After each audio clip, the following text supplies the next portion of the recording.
सबको जय मसीह की। फिर से एक बार आपका मसीही प्रेयर के इस सामर्थ्यशाली प्रार्थना में स्वागत है। मेरा विश्वास है कि पवित्र आत्मा ने आपको इस वीडियो तक पहुंचाया है ताकि वह आपसे इस महत्वपूर्ण विषय के बारे में बात कर सके। चाहे शैतान कितना भी आपको रोके, इस वीडियो को अंत तक जरूर देखें। अंधेरी शक्तियां उन आत्मिक शक्तियों को संदर्भित करती हैं जो परमेश्वर का विरोध करती हैं और विश्वासियों को यीशु मसीह के साथ चलने में बाधा डालने की कोशिश करती हैं। ये बुरी शक्तियां विभिन्न तरीकों से प्रकट हो सकती हैं, जैसे प्रलोभन, संदेह या भय। यह पहचानना महत्वपूर्ण है कि इन दुष्ट शक्तियों को हल्के में नहीं लिया जाना चाहिए, क्योंकि उनमें आपको और परमेश्वर के साथ आपके रिश्ते को नुकसान पहुंचाने की क्षमता होती है। हम में से बहुत से लोग इस गलत धारणा के साथ बड़े हुए हैं कि शैतान हमसे कहीं ज्यादा शक्तिशाली है, लेकिन सच्चाई वास्तव में इसके विपरीत है। शैतान और उसकी दुष्ट आत्माएं वास्तव में जितना आप सोचते हैं उससे कहीं ज्यादा आपसे डरते हैं। जब शैतान आप पर हमला करना चाहता है तो सबसे पहले वह यह जांचता है कि आप परमेश्वर के वचन के बारे में कितना जानते हैं या मसीह में अपने अधिकार के बारे में कितना जानते हैं। यदि आप नहीं जानते कि आप मसीह में कौन हैं या मसीह में आपकी पहचान क्या है, तो वह आपको डराने की कोशिश करेगा। लेकिन अगर वो देखता है कि आप प्रभु की उपस्थिति में रहकर प्रभु में दिए हुए अधिकार का इस्तेमाल करना जानते हैं, तो वो आपसे दूर भागेगा। होशे 4 के वचन 6 में लिखा है, मेरे ज्ञान के न होने से मेरी प्रजा नाश हो गई। जब आप जानते हैं कि आप प्रभु में कौन हैं और जब आप उसकी उपस्थिति में रहना सीख जाते हैं, तो शैतान उसके एजेंटों के साथ कभी आपके पास नहीं आएगा। अंधेरी शक्तियों पर विजय पाने के लिए परमेश्वर से विवेक और ज्ञान प्राप्त करना महत्वपूर्ण है। शैतान और उसके दुष्ट आत्माओं पर विजय पाने के 6 मुख्य बातें हैं जिन्हें आपको जानना चाहिए। तो बिना किसी देरी के जानते हैं अंधेरे की शक्तियों को हराने के 6 अद्भुत तरीके। नंबर 1, मसीह में अपनी पहचान को जानना। शैतान नहीं चाहता कि आप मसीह में अपनी पहचान को जानें। गलातियों अध्याय 3 का वचन 26 कहता है, क्योंकि तुम सब उस विश्वास करने के द्वारा जो मसीह यीशु पर है परमेश्वर की संतान हो, और तुम में से जितनों ने मसीह में बपतिस्मा लिया है उन्होंने मसीह को पहन लिया है। आप परम प्रधान परमेश्वर के पुत्र या पुत्री हैं। मसीह में अपनी पहचान को समझना महत्वपूर्ण है। परमेश्वर के बेटे और बेटियों के रूप में हमारे पास आत्मविश्वास, उद्देश्य, मूल्य और विशेषाधिकार हैं। आप कोई साधारण व्यक्ति नहीं हैं। आप जीवित परमेश्वर की संतान हैं। आप परमेश्वर के उत्तराधिकारी हैं और यीशु मसीह के सहवारिस हैं। आप यीशु में एक नई रचना हैं। 1 पतरस 2 के वचन 9 के अनुसार आप एक चुना हुआ वंश और राजपदधारी याजकों का समाज और पवित्र लोग और परमेश्वर की अपनी निजी प्रजा हैं। परमेश्वर आपके बारे में जो कहते हैं उसे स्वीकार करें, उनसे सहमत हों कि यह आपके बारे में सच है और आप एक आत्मिक व्यक्ति बने। क्योंकि शैतान इस बात से नफरत करता है। वो नहीं चाहता कि आप अपने अधिकार को जानें, क्योंकि जिस दिन आपने अपने अधिकार को जान लिया और यह जान लिया कि शैतान को उसकी सही जगह पर कैसे रखना है, उस दिन से उसका आपके जीवन में कार्य करना मुश्किल हो जाएगा और वो आपसे दूर भाग जाएगा। नंबर 2, परमेश्वर के साथ अपने संबंधों को ठीक करना। शैतान चाहता है कि आपका परमेश्वर के साथ संबंध हमेशा बिगड़ा हुआ रहे। वह चाहता है कि आप पश्चाताप ना करें और पाप का जीवन जिए। कुछ लोगों को ऐसा लगता है कि वह पाप करना जारी रखेंगे तो भी शैतान उनकी आज्ञाओं का पालन करेगा। शैतान उस आदमी से नहीं डरता जो प्रार्थना करता है। वह केवल उस आदमी से डरता है जो परमेश्वर के प्रति समर्पित है। प्रार्थना करना और बाइबल पढ़ना बहुत जरूरी होता तो है, लेकिन उसके साथ आपका परमेश्वर के प्रति समर्पित होना भी जरूरी होता है।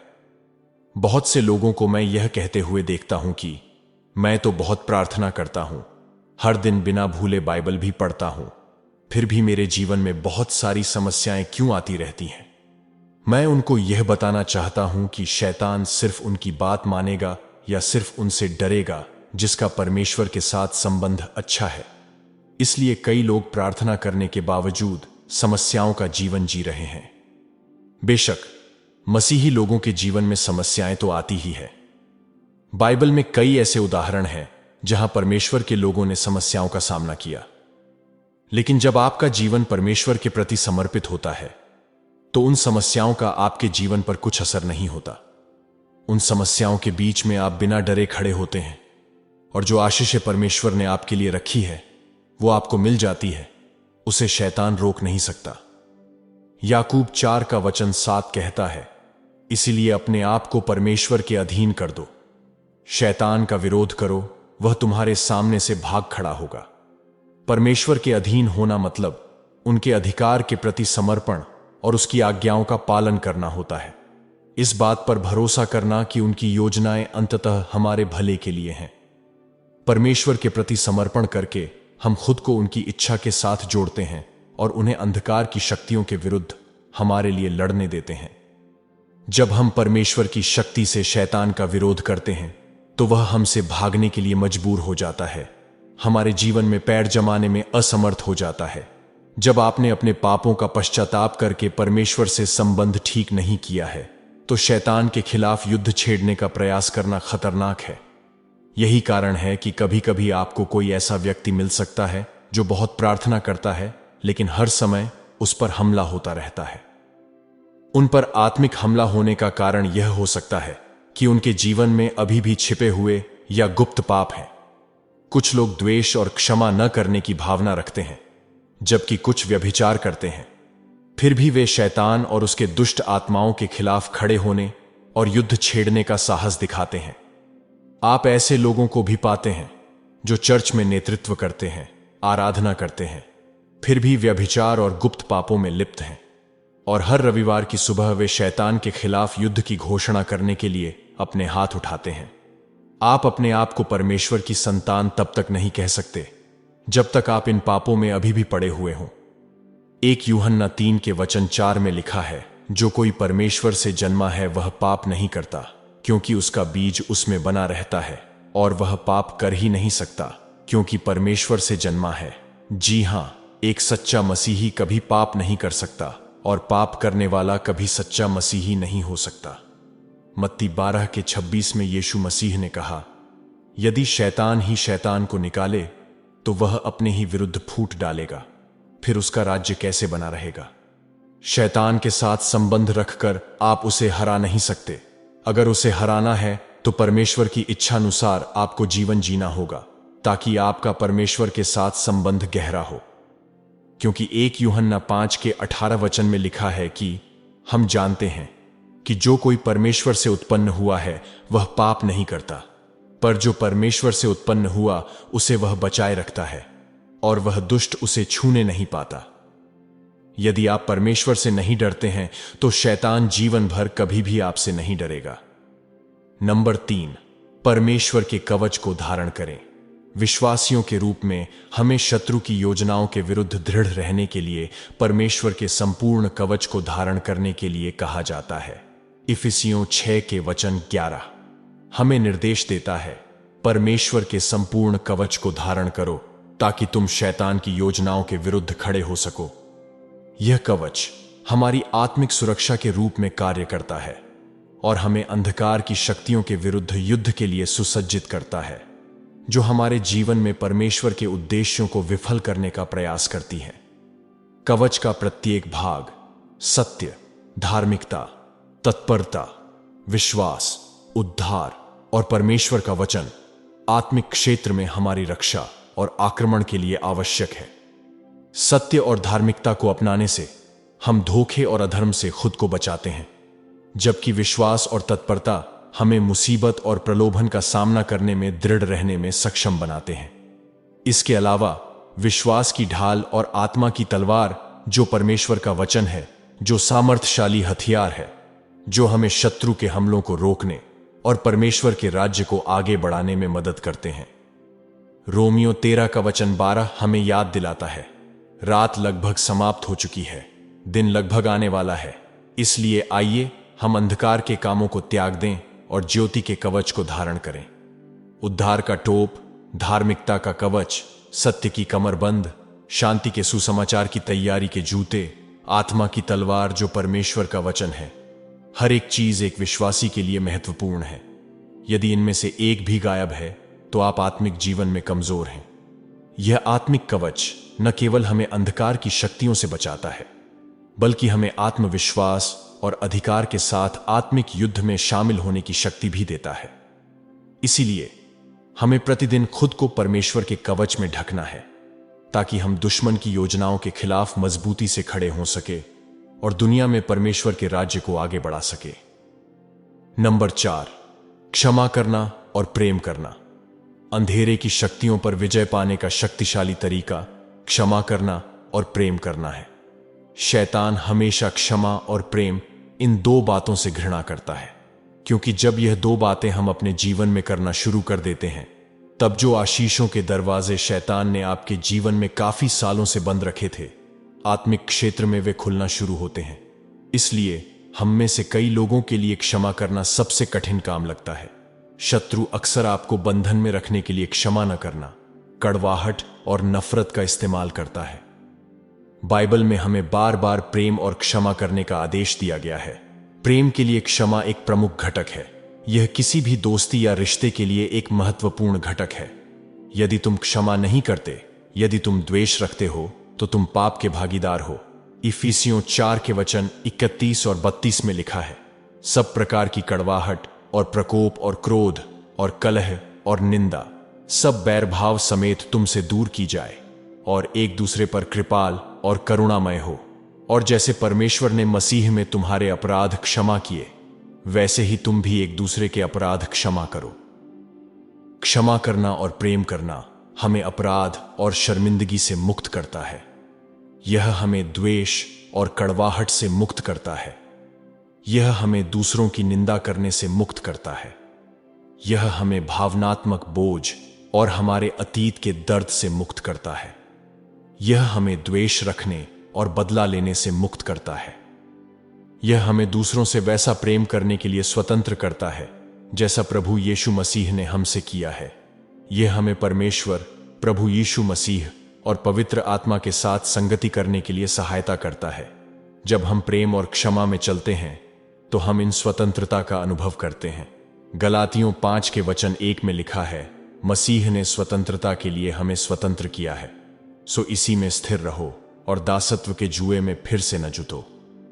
क्षमा और प्रेम करना आज्ञाकारिता का एक शक्तिशाली कार्य है, जो चंगाई और पुनर्स्थापन का द्वार खोलता है। दूसरी ओर, प्रेम अंधकार के विरुद्ध सबसे बड़ा हथियार है। परमेश्वर से प्रेम करके और दूसरों से प्रेम करके आप स्वयं को उनके हृदय और उनके उद्देश्यों के साथ जोड़ लेते हैं। प्रेम डर को दूर करता है, नफरतों की दीवारों को तोड़ता है और टूटे हुए रिश्तों में सुधार लाता है। शत्रु अलग करना और नष्ट करना चाहता है, परंतु प्रेम जोड़ता और बनाता है। विरोध या चोट पहुंचाने के बावजूद प्रेम का चयन करके आप परमेश्वर के प्रेम की शक्ति से अंधकार की शक्तियों पर विजय प्राप्त करते हैं। नंबर 5, प्रार्थना और उपवास। प्रार्थना और उपवास शैतानी शक्तियों पर विजय पाने के शक्तिशाली हथियार हैं। प्रार्थना के माध्यम से आप परमेश्वर का मार्गदर्शन, सुरक्षा और स्वतंत्रता पा सकते हैं। प्रार्थना को अपने जीवन के नियमित हिस्से के रूप में प्राथमिकता देना आवश्यक है। जब आप परमेश्वर के साथ संवाद करने के लिए समर्पित समय निर्धारित करते हैं, तब आप अपनी परिस्थितियों में उनकी उपस्थिति और शक्ति को आमंत्रित करते हैं। दूसरी ओर, उपवास एक आत्मिक अनुशासन है। यह परमेश्वर के समक्ष स्वयं को विनम्र करने, उनके हस्तक्षेप और सफलता की तलाश करने का एक तरीका है। उपवास आपको आत्मिक जीवन को विकसित करने और परमेश्वर पर आपकी निर्भरता को मजबूत करने में मदद करता है। उपवास और प्रार्थना परमेश्वर के साथ आपकी घनिष्ठता को मजबूत करते हैं। उपवास पवित्र आत्मा को आपकी वास्तविक आत्मिक स्थिति को प्रकट करने में सक्षम बनाता है, जिसकी वजह से आप अपनी कमजोरी को अधिक स्पष्ट रूप से देख सकते हैं और आप पश्चाताप की ओर बढ़ने में सक्षम होते हैं। जो दुष्ट आत्माएं आपकी आशीषों को रोक कर रखती है, उपवास के माध्यम से वह आशीषें खुल जाती है। प्रार्थना और उपवास आपके जीवन में एक सामर्थ्यशाली आत्मिक शक्ति का निर्माण करते हैं, जो आपको अंधेरे की शक्तियों का सामना करने और उन पर काबू पाने में सक्षम बनाती है। नंबर 6, बाइबल पढ़ना और मनन करना। परमेश्वर का वचन आत्मिक संघर्षों का सामना करने वाले विश्वासियों के लिए सामर्थ्य और प्रोत्साहन का स्रोत है। बाइबल उन वादों, शिक्षाओं और उन व्यक्तियों की कहानियों से भरी हुई है जिन्होंने प्रभु में अपने विश्वास के माध्यम से अंधेरे की ताकतों पर विजय प्राप्त की। अपने आप को उनके वचन में डुबोने से आप अंतर्दृष्टि, ज्ञान और उनके चरित्र और आपके जीवन के लिए उनकी योजना की गहरी समझ प्राप्त करते हैं। शत्रु के झूठ और धोखे का मुकाबला करने में बाइबल एक शक्तिशाली हथियार होता है। शैतान जानता है कि बाइबल पढ़ना और मनन करना मसीही लोगों के आत्मिक जीवन के लिए कितना जरूरी है। इसीलिए बहुत सारे लोगों को बाइबल पढ़ते समय या फिर वचन सुनते समय काफी नींद आती है, जो उन्हें 3 घंटे की फिल्म या अन्य सांसारिक बातें देखते हुए कभी नहीं आती। नियमित रूप से बाइबल पढ़ने और अध्ययन करने से आपका विश्वास मजबूत रहता है और आपको दुनिया के शोर के बीच परमेश्वर की आवाज को समझने में मदद मिलती है। यह आपको जीवन की चुनौतियों से निपटने के लिए एक ठोस आधार और मार्गदर्शक प्रदान करता है। जैसे ही आप अपने विचारों और कार्यों को परमेश्वर के वचन की सच्चाई के साथ जोड़ते हैं, आप अंधेरी शक्तियों के प्रभाव के प्रति कम संवेदनशील हो जाते हैं। जब आप अपने जीवन पर परमेश्वर के वचनों की घोषणा करना शुरू करते हैं, तो बड़ी से बड़ी बीमारी, हर तरह की कमजोरी आपका शरीर छोड़ना शुरू कर देते हैं।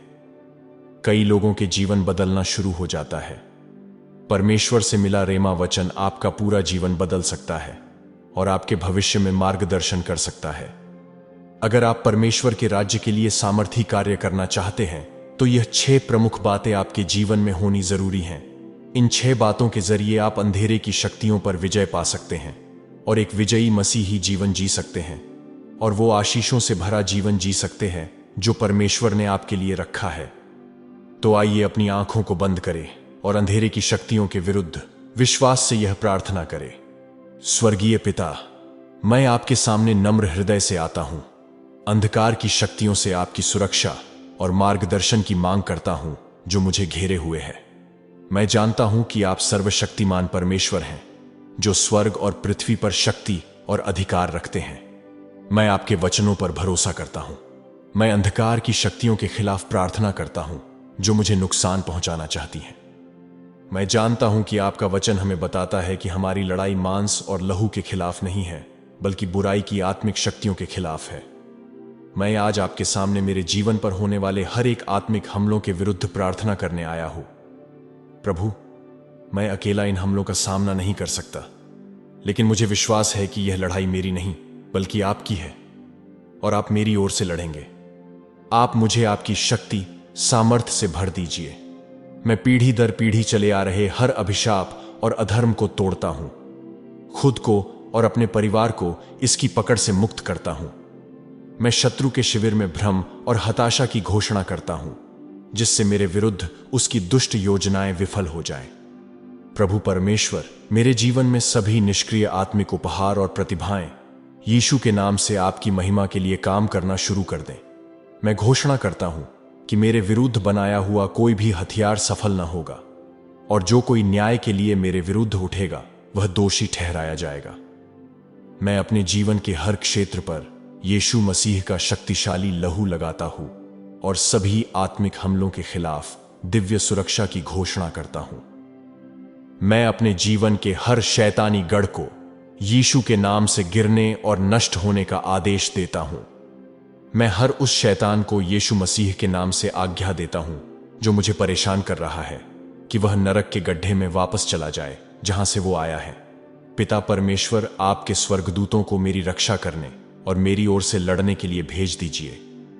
मैं घोषणा करता हूं कि कोई भी बीमारी, कमजोरी या दुर्बलता मेरे या मेरे परिवार के पास नहीं आएगी, और मैं अपने जीवन के हर क्षेत्र में चंगाई और बहाली की घोषणा करता हूं। मैं बीमारी और दुर्बलता की हर आत्मा पर अधिकार लेता हूं जो मेरे शरीर पर हमला करने की कोशिश कर रही है, और मैं उन्हें यीशु के नाम से जाने का आदेश देता हूं। मैं घोषणा करता हूं कि मैं यीशु के लहू और परमेश्वर की आग से ढका हुआ हूं, और कोई भी शैतानी शक्ति मेरे चारों ओर सुरक्षा की बाड़ में प्रवेश नहीं कर सकती है। मैं हर आत्मिक लड़ाई के बीच मुझे मजबूत करने और प्रोत्साहित करने के लिए परमेश्वर के वचन की शक्ति को जारी करता हूं, और मैं घोषणा करता हूं कि मैं मसीह के माध्यम से एक विजेता से भी अधिक हूं। सर्वशक्तिमान परमेश्वर, मैं आपकी दिव्य सुरक्षा के लिए और आत्मिक हमले के सामने मुझे असहाय न छोड़ने के लिए आपको धन्यवाद देता हूं और आपको सारी महिमा और सम्मान देता हूं। प्रभु यीशु के शक्तिशाली नाम में मैं प्रार्थना करता हूं, आमीन। मैं विश्वास करता हूं कि परमेश्वर ने इस वीडियो के माध्यम से आज आपसे बात की होगी।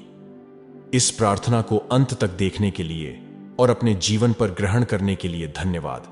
यदि आपको यह वीडियो पसंद आया तो कृपया इसे लाइक करें और कमेंट सेक्शन में मेरे विरुद्ध बनाया गया कोई भी हथियार सफल ना होगा ऐसा विश्वास से लिखें और इस वीडियो को अपने दोस्तों और परिवार के साथ शेयर करें और इसे अपने मसीही भाई और बहनों तक भी पहुंचाइए ताकि वो भी आपके जरिए आशीष पा सके।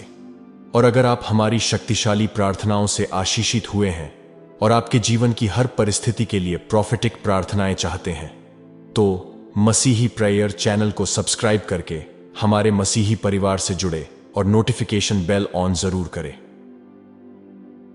क्या आपने कभी सोचा है कि जब आप प्रार्थना करने में लापरवाही करते हैं तो क्या होता है?